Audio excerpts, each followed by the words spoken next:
जोधपुर में पूर्व मुख्यमंत्री अशोक गहलोत ने विकास कार्यों का किया निरीक्षण। आमजन और कार्यकर्ताओं से लिया फीडबैक। सरकार से अधूरे विकास कार्यों को पूरा करने की अपील की। डूंगरपुर में 19वें राष्ट्रीय सांख्यिकी दिवस पर कार्यक्रम आयोजित। कलेक्टर अंकित कुमार सिंह ने की अध्यक्षता। उत्कृष्ट कार्य करने वालों का किया सम्मान। करौली में ग्रीष्मकालीन कौशल विकास शिविर का समापन प्रधान देवी सिंह राजपूत ने किया संबोधित। कहा, शिविर में सीखी विधाओं का जीवन में करे उपयोग। बीकानेर में एक धार्मिक कार्यक्रम में पहुंची महामंडलेश्वर राज सरजू दास। यूपी में हुए कथावाचक विवाद पर रखी अपनी राय। कथावाचक पर नहीं करनी चाहिए टिप्पणी। और हनुमानगढ़ की टिब्बी पुलिस ने हासिल की बड़ी सफलता। नाकाबंदी के दौरान कार से चांदी से बनी वस्तुएं की बरामद कर विभाग भी करेगा मामले की जांच। नमस्कार, स्वागत है आपका। मैं हूं आपके साथ सपना दीपक वद्देशिया। बुलेटिन का आगाज करेंगे। राजस्थान के पूर्व मुख्यमंत्री और वरिष्ठ कांग्रेस नेता अशोक गहलोत रविवार को अपने 5 दिवसीय जोधपुर प्रवास के बाद दिल्ली रवाना हो गए। प्रवास के दौरान उन्होंने शहर और ग्रामीण क्षेत्रों में कांग्रेस संगठन की गतिविधियों की गहन समीक्षा की। जनसुनवाई आयोजित की, जहां कार्यकर्ताओं से संवाद किया और पूर्ववर्ती कांग्रेस सरकार में हुए विकास कार्यों का स्थलीय निरीक्षण किया। गहलोत ने रवाना होने से पहले मीडिया से बातचीत करते हुए कहा कि उन्होंने अपने कार्यकाल के दौरान जोधपुर में कराए गए विकास कार्यों का एक एक स्थल पर जाकर अवलोकन किया और आमजन एवं पार्टी कार्यकर्ताओं से फीडबैक लिया। गहलोत ने कहा कि मुख्यमंत्री भजनलाल शर्मा से मेरा आग्रह है कि जोधपुर के अधूरे विकास कार्यों को प्राथमिकता देकर जल्द पूरा करवाया जाए। कुछ योजनाएं ऐसी हैं जिन्हें अगर गंभीरता से पूरा किया जाए तो जनता को त्वरित लाभ मिलेगा।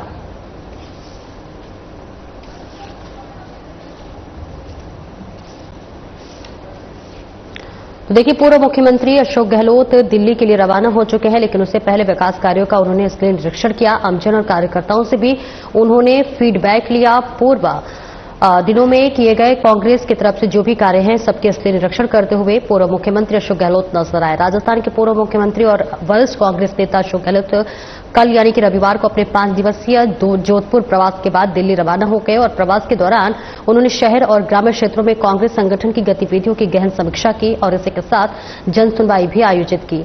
इस बीच कार्यकर्ताओं से संवाद किया और पूर्ववर्ती कांग्रेस सरकार में हुए विकास कार्यों का स्थलीय निरीक्षण भी किया। तो ऐतिहासिक है। मैं चाहूंगा मुख्यमंत्री भजनलाल खुद आए, उनके उद्घाटन कर रहे। इतने शानदार प्रोजेक्ट है, लाइब्रेरी का है, यहाँ पर सुमित लाइब्रेरी का, या जो यहाँ पर फिजिकल कॉलेज में बन रही इंस्टीट्यूट बन रही स्पोर्ट्स की, वो है। मंडोर डिस्ट्रिक्ट में बना दिया हमने, उसी बिल्डिंग है। ऐसी बिल्डिंग 2-3 बनी है यहाँ पर, प्रताप नगर में भी और दिगाड़ी के अंदर।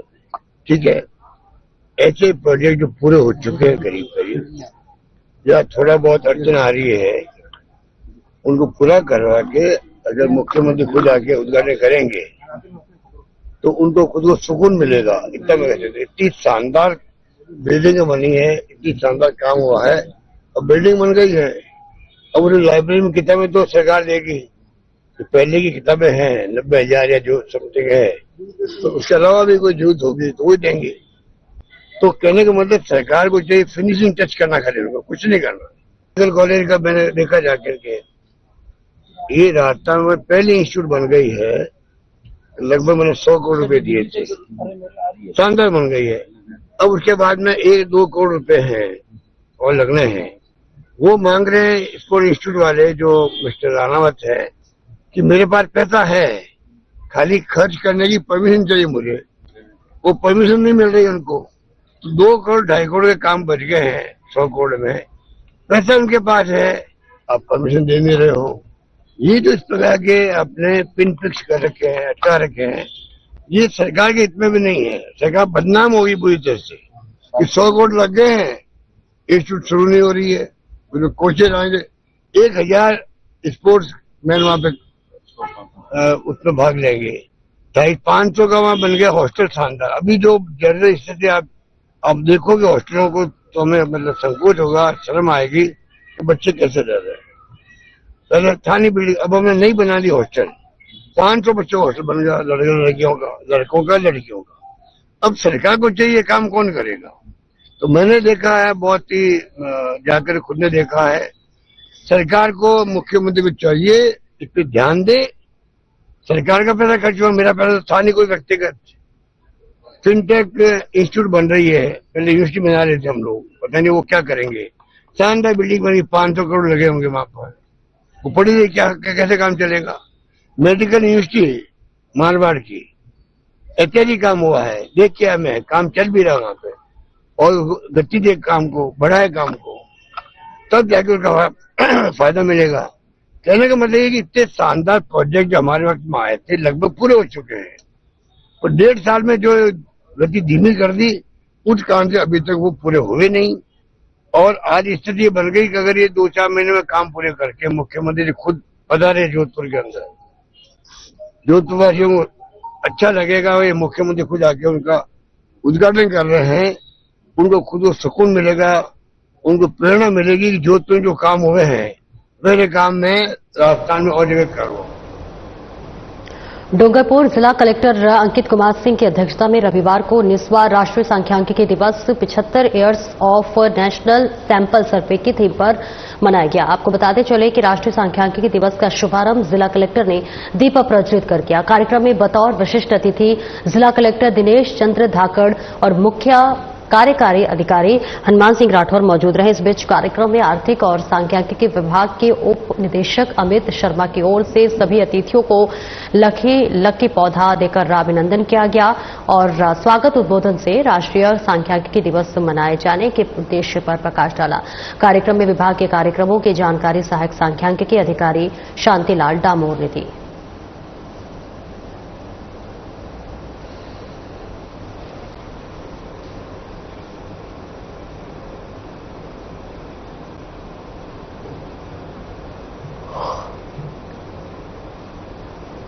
राजस्थान राज्य भारत स्काउट और गाइड स्थानीय संघ करौली के तत्वाधान में राजकीय उच्च प्राथमिक विद्यालय नंबर 6 शिकारगंज में आयोजित ग्रीष्मकालीन अभिरुचि और कौशल विकास प्रशिक्षण शिविर का समापन किया गया। कार्यक्रम के मुख्य अतिथि स्थानीय संघ करौली के प्रधान देवी सिंह राजपूत ने संभागियों को संबोधित करते हुए कहा कि शिविर में सीखी गई विधाओं को अपने दैनिक जीवन में उपयोग करें और प्रकृति का संरक्षण करते हुए एक पौधा अवश्य लगाए। उन्होंने पढ़ने और मोबाइल का अधिक उपयोग न करने की सलाह दी। इससे पूर्व मुख्य अतिथि का स्काउट रीति से स्कार्फ पहनाकर स्काउट निर्मल चंद शर्मा और गवर्नर सिंह की ओर से सम्मान किया गया। स्थानीय संघ करौली के सचिव मुकेश कुमार सारस्वत ने बताया है कि 17 से 30 जून तक चलने वाले इस शिविर में 100 से अधिक बालक बालिकाएं और महिलाएं ने भाग लिया और इस बीच भाग लेकर मेहंदी सिलाई, ब्यूटिशियन, पेंटिंग, नृत्य कला का प्रशिक्षण प्राप्त किया।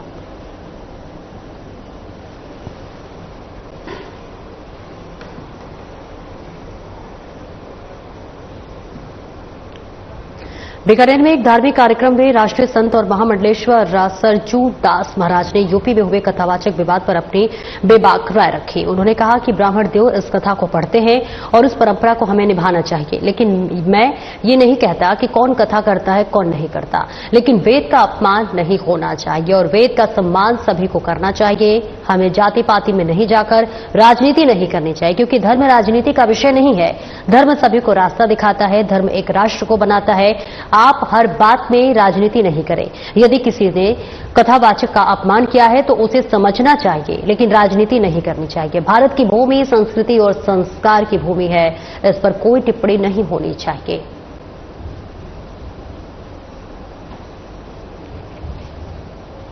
तो बीकानेर से ये तस्वीरें आपको दिखा रहे, जहां महामंडलेश्वर सरजूदास महाराज बीकानेर पहुंचे और कथावाचक विवाद पर भी अपनी बेबाक राय रखी। कथावाचक पर नहीं करनी चाहिए टिप्पणी, सरजू ने कहा। और इस बीच आपको बता दें कि बीकानेर में एक धार्मिक कार्यक्रम में राष्ट्रीय संत और महामंडलेश्वर सरजूदास महाराज ने यूपी में हुए कथावाचक विवाद पर अपनी राय रखी है। उन्होंने कहा है कि ब्राह्मण देव इस कथा को पढ़ते हैं, उस परंपरा को हमें निभाना चाहिए, लेकिन मैं ये नहीं कहता कि कौन कथा करता और कौन नहीं करता, लेकिन वेद का अपमान नहीं होना चाहिए और वेद का सम्मान सभी को करना चाहिए। हमें जाति पाति में नहीं जाकर राजनीति नहीं करनी चाहिए और इसके साथ ही धर्म राजनीति का विषय नहीं है। उन्होंने कहा कि धर्म सभी को रास्ता दिखाता है, धर्म एक राष्ट्र को बनाता है और आप हर बात में राजनीति नहीं करें और किसी ने भी कथावाचक का अपमान किया है तो उसे समझना चाहिए, लेकिन राजनीति नहीं होना चाहिए। भारत की भूमि संस्कृति और संस्कार की भूमि है, इस पर कोई टिप्पणी नहीं करना चाहिए। तो ये बयान महामंडलेश्वर सरजूदास महाराज ने की है, जहां पर उन्होंने बताया है कि धर्म में राजनीति का कोई भी जगह नहीं है। धर्म को सभी को रास्ता दिखाता है और धर्म एक राष्ट्र को बनाता है। आप हर बात में राजनीति ना करें। वर्तमान की जो सोच है, राजनीति है, वो सब वहाँ की जो पूर्व की सरकारें थी वो सिर्फ राजनीति करती हैं और राजनीति नहीं करना चाहिए और धर्म पर राजनीति नहीं करना चाहिए, संस्कारों पर राजनीति करना नहीं चाहिए, संस्कारों पर राजनीति नहीं करना चाहिए। आपने बताया कि ऐसे कथावाचक जो कथा कर रहे हैं जो जाति से नहीं है, ब्राह्मण नहीं है। देखिए, मैं आप सब लोगों से बोलता हूँ कि वेद का सम्मान न करना चाहिए। जिसका जो ओहदा है उस ओहदे पर जाना चाहिए, जिस कार्य जो दिया है उस कार्य को देना चाहिए। ब्राह्मण को पूजा करना ही है। देखिए, हमारे 4 कौम है, हमारे 4 हैं, तो हमको चारों में रहना चाहिए। हमको किसी वेद का अपमान नहीं करना चाहिए, किसी सोच का अपमान नहीं करना चाहिए, हमको जाति पाति में नहीं भटकना चाहिए, हमको सब संस्कारों में भटकना चाहिए। संस्कार मजबूत कैसे हैं, हमारा सनातन मजबूत कैसे हो, हमारी संस्कृति मजबूत कैसी हो, ना ही हमको कहीं भी राजनीति में आने के दबाव में हमको ऐसा धर्म का दुरुपयोग नहीं करना चाहिए। अखिलेश यादव ने जो बयान दिया है उसको लेकर किससे सहमत है? क्योंकि अखिलेश एक राजनीतिक व्यक्ति है और उनके पूरे परिवार में राजनीतिक भरा हुआ है और वो सिर्फ राजनीति ही बोल सकते हैं। जब उनके उत्तर प्रदेश में मेरी रामायण का अपमान होता है, उनका नेता अपमान करता है, तो उस पर टिप्पणी नहीं करेंगे, उसका सम्मान करेंगे, उनका अपमान नहीं करेंगे, उसके बारे में कुछ नहीं बोलेंगे। मगर जहां वेद को छेड़ने की आती है, वहां वेद को खत्म करने की बात आती है, जब उनकी कास्ट से बात आती है तो हर जगह वो बोलते हैं, क्योंकि उनको राजनीति करना है, धर्म से राजनीति करना है। और वर्तमान की वहाँ की सरकार है वो राजनीति नहीं करने देगी, धर्म पर राजनीति नहीं करने देगी। उस अयोध्या में राजनीति नहीं करने देगी जहाँ श्री राम जी विराजते हैं, उस मथुरा में राजनीति नहीं करने देगी जहाँ कृष्ण भगवान पधारे हैं। इसलिए ना ही अखिलेश जी की राजनीति चलेगी, ना ही किसी की राजनीति चलेगी। धर्म की राजनीति चलेगी, संस्कृति की राजनीति चलेगी, संस्कारों की राजनीति चलेगी। जातिवादी बिल्कुल जाति पाति पे नहीं बटना चाहिए, संस्कारों पर बटना चाहिए। हम यहाँ जाति पाति से बहुत दूर है, जाति वासियों से हमको बहुत दूर आगे निकल जाना चाहिए। हाँ, किसी का अपमान ना हो, किसी मनुष्य का अपमान हो, मनुष्य में भगवान होता है, इसलिए किसी का अपमान नहीं होना चाहिए। किसी भी व्यक्ति को शांति से, अच्छे से, स्वभाव से उसको समझाना चाहिए कि ये कार्य आपका नहीं है, ये कार्य ब्राह्मणों का है, किसी का और का है, इसलिए आपको नहीं करना चाहिए। मगर मारपीट ये हमारा शास्त्र नहीं बोलता, हमारा धर्म नहीं बोलता, संस्कृति नहीं बोलते, इसलिए हमको अपनी संस्कृति बचाना चाहिए, हमारे वेद बचाना चाहिए। बीकानेर पहुंचे केंद्रीय मंत्री ने पत्रकारों से रूबरू होते हुए कहा कि कांग्रेस के पास कोई भी मुद्दा नहीं है, संविधान का अपमान वो करते हैं, संविधान का संशोधन सबसे ज्यादा वो करते हैं।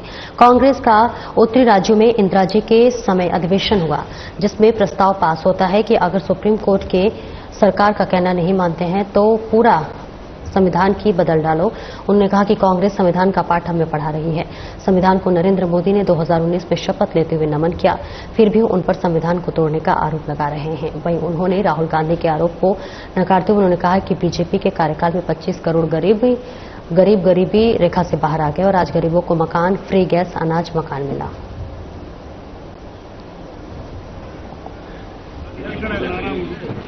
इमरजेंसी जब लगी 1975 में, उसके 50 साल पूरे हुए, तो बार बार जो हमारी तरफ से कहा गया कि किस तरह से संविधान को इन्होंने बदला, किस तरह से संविधान को तोड़ा और मरोड़ा, अब उनके पास कोई मुद्दा नहीं है। संविधान का अपमान वो करते हैं, संविधान का संशोधन सबसे ज्यादा वो करते हैं। उनका तो एक कांग्रेस का अधिवेशन है,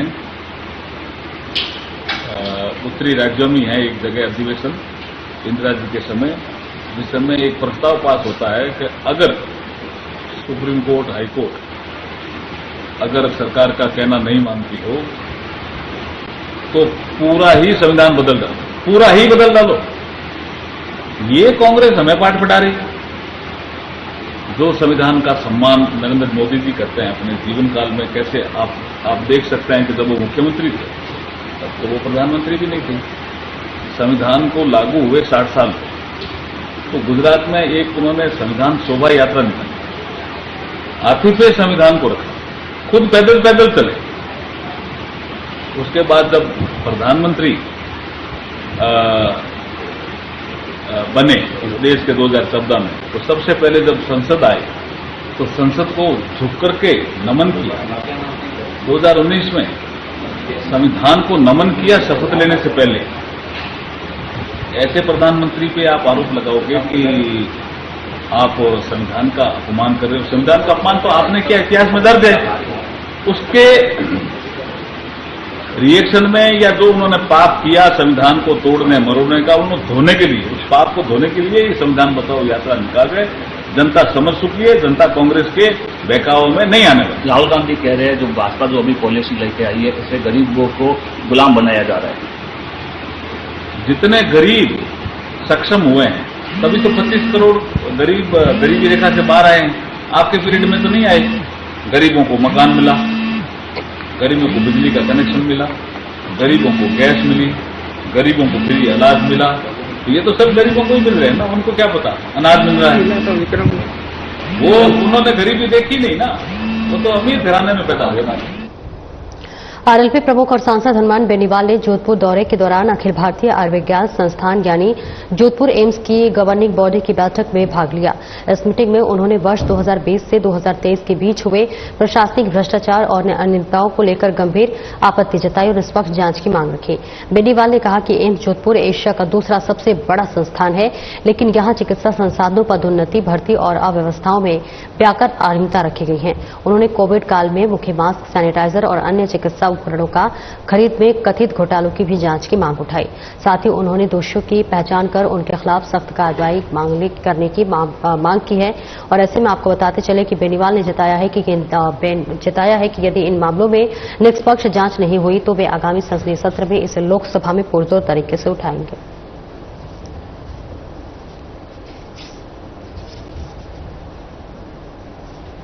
आरोप लगाता हूं कि एसीबी में तो वो लोग जाते हैं ज्यादातर जो बाहर दाब के भ्रष्टाचार कर लेते हैं, फिर अपने एसीबी पोस्टिंग करा लेते हैं। ये तो बंद कर देना चाहिए, इनसे कोई फायदा नहीं। ये आप एसओजी के अंदर देखिए मुझे कि 3 के साथ 1 फ्री, 3 को ले जाओ मुलजिम को, 1 करोड़ देकर चौथा निकलवा लो 4 मुलजिम में से। ये एसओजी में सेटलमेंट करूंगा। मैं कह रहा हूँ सारी जांच एजेंसियों का ये तो दुर्भाग्य है। और जिनकी सरकार है उन्होंने दुरुपयोग किया। कांग्रेस की सरकार थी तो ये ईडी सीबीआई का दुरुपयोग दिल्ली में करती थी। और अब बीजेपी के अंदर अघोषित आपातकाल है और कांग्रेस के समय आपातकाल लागू हुआ था। अभी अघोषित आपात कोई बोलेगा उसको बंद कर दो। भजनलाल जी भी कर रहे हैं, जो बोले उसी को बंद, जो बोले उसको 151 में लाओ, कपड़े उतारो, घुमाओ। तो जो काम करने वाला वो तो हो नहीं रहा है और नहीं करने वाला काम रहा उड़न खटोले के अंदर, हेलीकॉप्टर के अंदर भजनलाल जी घूम रहे हैं। पता नहीं मौका मिले या नहीं मिले, कब पर्ची वापिस चली जाए। इसी काम में बीजेपी के लोग लगे हैं कि मौका मिले या नहीं मिले। और ऐसे जो नौसिखिए मंत्री इनके साथ हैं और जिस तरह का आभा मंडल चारों तरफ, उसे देख के मुझे लगता है कि राजस्थान सही दिशा में जा रहा है। अपराध, महिला उत्पीड़न, बेरोजगारी, किसान, ये प्रमुख मुद्दे हैं। पीने का पानी नहीं मिल रहा लोगों को। आप बताइए कितनी योजनाएं चला रहे हो। हालात बद से बदतर होते जा रहे हैं और इसके लिए दोनों पार्टियां जिम्मेदार राजस्थान गहलोत जी का युद्ध, हाँ पक्का लड़ेगी। गहलोत जी का यू टर्न हुआ है शेखावत जी के मामले में, कह रहे हैं कि समझौता करो, क्या केस है, मानहानि का केस किया हुआ है दिल्ली में, वो आपको देना चाहिए। किसको लेना चाहिए? तो शेखावत जी गहलोत जी तो एक ही है, दोनों बात होती रहती है इनके तो शुरू से। नई बात किया तो इसमें वो तो कहने की जरूरत है, इशारा किया हो, बात हो गई होगी इनके पहले।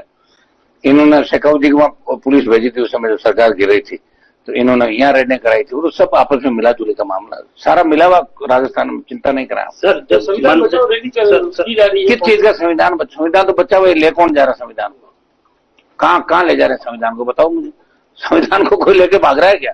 इनको ये कहो कि कांग्रेस के उन नेताओं को बचाओ जो जेल जाने की तैयारी कर रहे हैं। मैं जोशी चले गए और हर 2 महीने में एक जाएगा। ये आप देखिए, इस 1 तारीख के बाद एसआई भर्ती, आरपीएफ के पुनर्गठन के बाद हम उन तमाम मुद्दों को, जो 5 साल गहलोत के राज में भ्रष्टाचार हुए और 5 साल जो पिछले वसुंधरा के राज में, हम उनका पूरा कागज चिट्ठा लेकर 3.5 साल इस राजस्थान की जनता के खून पसीने की जो कमाई इन्होंने लूटी है दोनों सरकारों ने, वो हम पोल खोलेंगे। सशक्त लोकायुक्त राजस्थान में बने, इसको लेकर भी हम दिल्ली घेराव करें इस मामले को। अगर सशक्त लोकायुक्त बन जाता है तो निश्चित रूप से हिम्मत नहीं किसी मंत्री विधायक की कि वो इस तरह घपले घोटाले, लोकायुक्त सीधी एफआईआर दर्ज करके उनको जुडिशियल भी करने की पावर रखता है। भजनलाल जी ने अपना तो 7 बेटी का काम खुद के घर का तो कर ही लिया, तो उसमें कोई दिक्कत नहीं है। हाँ सही कह रहे हो। मदन राठौड़ और मंत्री जब्बार सिंह खर्रा अब उन लोगों की चिंता जता रहे हैं जो पास हो गए ऐसी भर्ती में। मदन जी राठौड़ का ने तो मोबाइल ही बंद कर लिया उस दिन, जब इनसे सीएम ने कहलवा दिया कि आप जाओ जूस पिला दो, बेचारे चले गए। और उसके बाद जो नंबर था, बोले राठौड़ साहब बोल रहे हैं रॉन्ग नंबर थे, फिर उस मोबाइल को बंद करना पड़ा उसको 5 दिन तक। कितनी बड़ी बेइज्जती हुई उनकी, बताओ। सीएम ने कहलवा दिया कि आरएस एग्जाम पोस्टपोन कर रहे हैं, जूस पिला के अंतर तोड़वा दिया, और कितनी बड़ी बेइज्जती प्रदेश सकती थी भाई। इनके कहने से एक एग्जाम पोस्टपोन नहीं होती, इनकी बात कौन मानेगा? कोई नहीं मानता इनको। ये तो टाइम पास करना है अपना राज्यसभा का। तो भाई रिटायरमेंट के बाद क्या मिले, गवर्नर बन जाएंगे, इधर चले जाए, अपना काम में लगे। मैं सारे इनका न तो कोई यहाँ बचा है कुछ राजस्थान में, और न के बचने वाला। बीजेपी की भी अंतिम पारी है स्टेट के अंदर, 28 में साफ हो जाएगी। को हटाने का षड्यंत्र रचा जा रहा है पार्टी के अंदर ही। तो अशोक जी रच रहे होंगे ना, क्योंकि अशोक जी के बिना तो अकेला तो कैसे रचेगी बीजेपी। मान लो सीएम को हटाने के लिए बीजेपी के कुछ विधायक तैयार हो रहे हैं, तो फिर अशोक जी भी तो कुछ विधायक देंगे। बात तो होगी इनकी, बात हुई है जब तो पहले भी तो हुआ। पहले वसुंधरा जी ने अशोक गहलोत को आदमी दिए थे। ये तो होता ही है राजस्थान में, नई बात क्या है। और भजनलाल खुद कह रहा है ना कि कांग्रेस के नेता रात के अंधेरे में से मिलता है, तो वो बड़े मगरमच्छ कौन है? वो कांग्रेस के नेता ही तो है, जो धीरे धीरे सब आप। खबर हनुमानगढ़ से, जहां पर टिब्बी पुलिस ने हंता राम चौक पर रात शनिवार देर रात्रि को एक ग्रेड की नाकाबंदी के दौरान एक कार से बिना बिल की 10 किलो चांदी से बनी वस्तुएं बरामद की है। पुलिस कार सवार दोनों व्यक्तियों से पूछताछ कर रही है। टिब्बी से आई हंसराज लूना ने बताया है कि नाकाबंदी के दौरान सफर को रोककर तलाशी ली गई तो चांदी से बने लगभग 40 जोड़ी जूतियां, 12 चांदी नुमा वर्क लगे छोटे पर्स और 4 धागे के मुकुट बिस्किट बरामद हुए हैं। प्रारंभिक जांच के अनुसार 10 किलो वजनी है और बाजार में इसकी कीमत लाखों रुपए में आकी जा रही है। आशंका है कि ये जो है माल चोरी का हो सकता है या फिर चोरी किए गए उद्देश्य से इधर उधर ठहराया जा रहा था। ऐसे में इनकम टैक्स और सेल टैक्स की चोरी की आशंका पर विभाग की को भी सूचित किया गया है, जिसको इस विभाग में अलग से इसकी जांच करेगा। और वही अगर बरामद जो है सामान लेकर बिल सहित अन्य साक्ष्य उपलब्ध करवाए जाते हैं तो नियमानुसार रिलीज करने से पहले कार्रवाई होगी।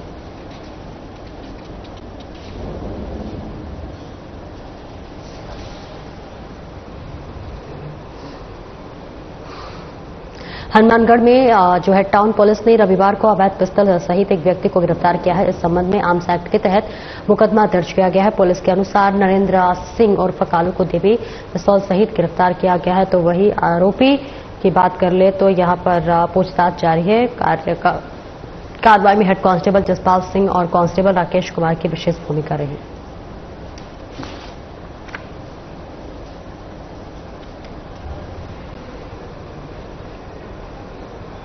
खबर धौलपुर से है, जहां पर राजाखेड़ा थाना पुलिस ने असामाजिक तत्वों की गिरफ्तारी के लिए रेंज में चलाए जा रहे 2 दिवसीय विशेष एरिया डोमिनेशन अभियान के तहत कार्रवाई की है। इस दौरान पुलिस ने कई अपराधों में कई स्थानों के 16 व्यक्तियों को गिरफ्तार कर लिया है। वहीं अलग अलग स्थानों से 3 व्यक्तियों को सट्टा खेलते हुए गिरफ्तार किया गया है। इनके कब्जे से 15,640 रुपए सट्टा राशि बरामद की। फिलहाल पुलिस अभी गिरफ्तार 16 व्यक्तियों से पूछताछ करने में जुटी हुई है।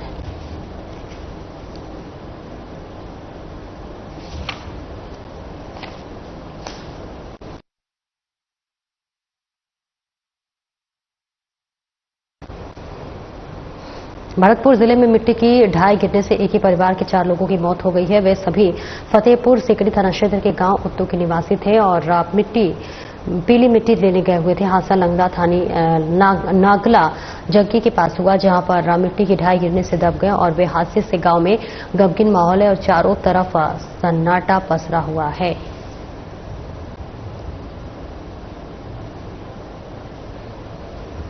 तो देखिए तस्वीरें आपको भरतपुर से दिखा रहे हैं, जहां मिट्टी की ढाई गिरने से 4 लोगों की जान चली गई है। बेहद दुखद घटना आपको बता रहे हैं, जहां नकला जंगी के पास दर्दनाक हादसा हुआ है। एक ही परिवार के 4 सदस्य हैं।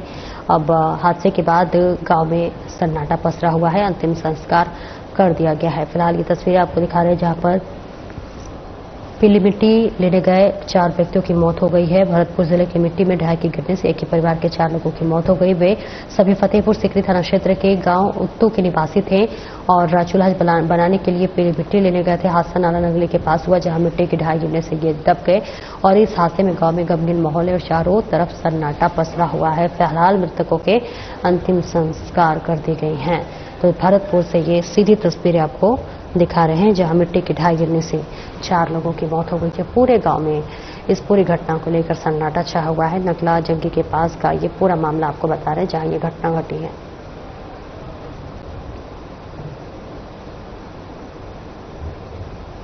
फिलहाल इस बुलेटिन में इतना ही। नमस्कार।